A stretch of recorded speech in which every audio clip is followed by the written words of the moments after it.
Brought to you by Agilus Diagnostics. Health test की बात आती है तो मैं भरोसा करता हूँ India's largest diagnostics company Agilus diagnostics. खुद को टेस्ट करते रहो। नमस्कार, आपके साथ मैं दीपिका शर्मा और आप देख रहे क्राइम तक। वर्ल्ड क्राइम बुलेटिन में सबसे पहले बात करेंगे, तुर्की के राष्ट्रपति ने एक बड़ी घोषणा की है। उनका कहना है कि उन्होंने इजराइल के साथ सभी संबंधों को तोड़ दिया है। बड़ी घोषणा उन्होंने की है और ये घोषणा उन्होंने तब की जब वो एक विमान में बैठे हुए थे और वहाँ पर पत्रकारों ने उनसे सवाल जवाब किए, तो उसमें उन्होंने ये कहा कि उन्होंने इजराइल के साथ सभी संबंधों को तोड़ दिया है। तुर्की के राष्ट्रपति रेसेप तैयब ने इस घोषणा को किया है। तुर्की ने इजराइल के साथ सभी संबंध तोड़ दिए हैं।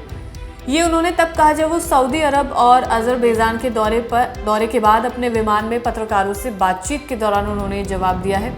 एर्दोगन ने कहा कि तुर्की की सरकार मेरे नेतृत्व में है। इजराइल के साथ किसी भी तरह का संबंध अब जारी नहीं रखा जाएगा और हम अपने इस रुख पर हमेशा अटल रहेंगे। हालांकि तुर्की में मई में इजराइल पर व्यापारिक प्रतिबंध लगाए गए थे, लेकिन अब भी तुर्की के डिप्लोमेटिक मिशंस तेल अवीव में चल रहे हैं। पिछले साल टर्की ने अपने राजदूत को भी वापस बुला लिया था, जबकि इजराइल ने सुरक्षा कारणों से अंकारा में अपना दूतावास खाली कर दिया।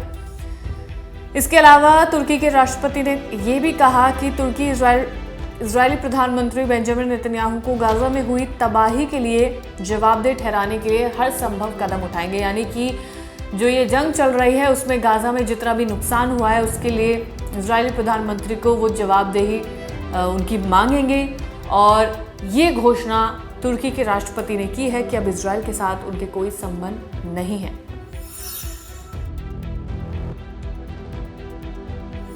और अगली खबर, भारत का वांटेड अर्शदीप गिल ने कनाडा में जमानत याचिका दायर की है। उसके वकीलों ने सभी डॉक्यूमेंट्स कोर्ट के सामने पेश किए हैं। अर्शदीप गिल ठीक से अंग्रेजी बोलना या समझना नहीं जानता है, तो उसे ट्रांसलेटर की भी अनुमति दे दी गई है। इसके अलावा अर्शदीप सिंह की जमानत के लिए उसके वकील लगातार कोशिश कर रहे हैं। खालिस्तानी आतंकी और इंडिया के मोस्ट वांटेड गैंगस्टर अर्श डाला को पुलिस ने पकड़ लिया है। वो पिछले 4 साल से अपनी पत्नी के साथ कनाडा में रह रहा था। वहां से हिंदुस्तान विरोधी आतंकी और आपराधिक गतिविधियों को वो अंजाम दे रहा था। देश के दुश्मन उसके काफ़ी ज़्यादा दोस्त हैं, करीबी हैं। उनमें से एक नाम है हरदीप सिंह निज्जर, जो उसका प्रमुख है, जिसकी हत्या हो चुकी है।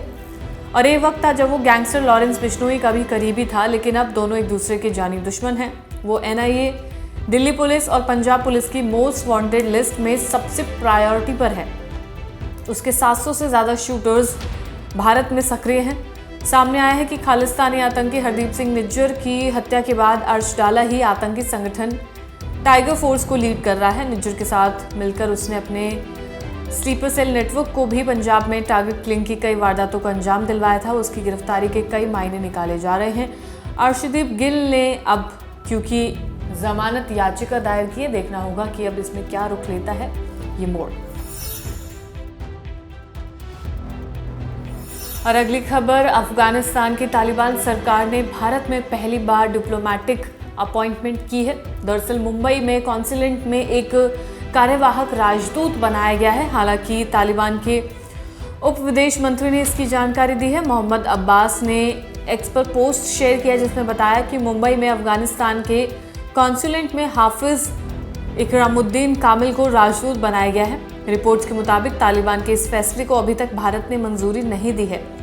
विदेश मंत्रालय के सूत्रों के मुताबिक कामिल एक अफगानी नागरिक है जो भारत में अफगानियों के लोगों के लिए काम कर रहे हैं। फिलहाल उन्हें किसी नियुक्ति से जोड़कर नहीं देखा जाना चाहिए। अफगानिस्तान की तालिबान शासन ने फैसला लिया है कि भारत में मुंबई में कॉन्सुलेट में इस राजदूत को बैठाया जाएगा। हालांकि भारत ने अभी इसकी कोई भी इजाजत नहीं दी है।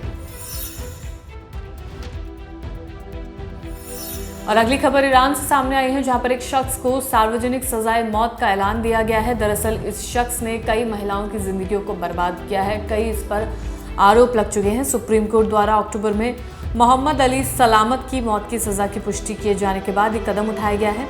अब मौत की सजा दे दी गई है। फार्मेसी और जिम चलाने वाले 43 साल के सलामत पर 200 महिलाओं ने रेप का आरोप लगाया था।